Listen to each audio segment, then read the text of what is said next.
50 का नोट। एक व्यक्ति ऑफिस में देर रात तक काम करने के बाद थका हारा घर पहुंचा। दरवाज़ा खोलते ही उसने देखा कि उसका 5 वर्षीय बेटा सोने की बजाय उसका इंतज़ार कर रहा है। 50 का नोट एक रोचक कहानी। अंदर घुसते ही बेटे ने पूछा, पापा क्या मैं आपसे एक क्वेश्चन पूछ सकता हूँ?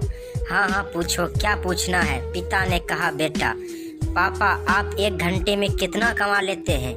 इससे तुम्हारा क्या लेना देना है? तुम ऐसे बेकार के सवाल क्यों कर रहे हो? पिता ने झुंझलाते हुए उत्तर दिया, बेटा मैं बस यूं ही जानना चाहता हूँ, प्लीज़ बताइए कि आप 1 घंटे में कितना कमा लेते हैं। पिता ने गुस्से में उसकी तरफ देखते हुए कहा, 100 रुपये। अच्छा? बेटे ने मासूमियत से सर झुकाते हुए कहा, पापा क्या आप मुझे 50 रुपये उधार दे सकते हैं? इतना सुनते ही वह व्यक्ति आग बबूला हो उठा। तो तुम इसीलिए ये फालतू का सवाल कर रहे थे ताकि मुझसे पैसे लेके तुम कोई बेकार का खिलौना या उठपटांग चीज़ खरीद सको। चुपचाप अपने कमरे में जाओ और सो जाओ। सोचो तुम कितने सेल्फिश हो। मैं 3 रात मेहनत करते पैसे कमाता हूँ और तुम उसे बेकार की चीज़ में बर्बाद करना चाहते हो। यह सुनकर बेटे की आंख में आंसू आ गए और वह अपने कमरे में चला गया।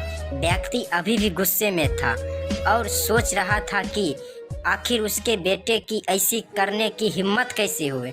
पर 1-आधा घंटा बीतने के बाद वह थोड़ा शांत हुआ और सोचने लगा कि हो सकता है उसके बेटे ने सच में किसी ज़रूरी काम के लिए पैसे मांगे हो, क्योंकि आज से पहले उसने कभी इस तरह से पैसे नहीं मांगे थे। फिर वह उठकर बेटे के कमरे में गया और बोला, क्या तुम सो रहे हो? नहीं, जवाब आया।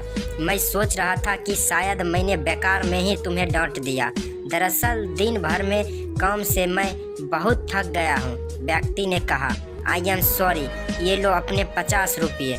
ऐसे कहते हुए अपने बेटे से हाथ में 50 रुपये की नोट रख दिए। थैंक यू पापा, बेटे खुशी से पैसे लेते हुए कहा।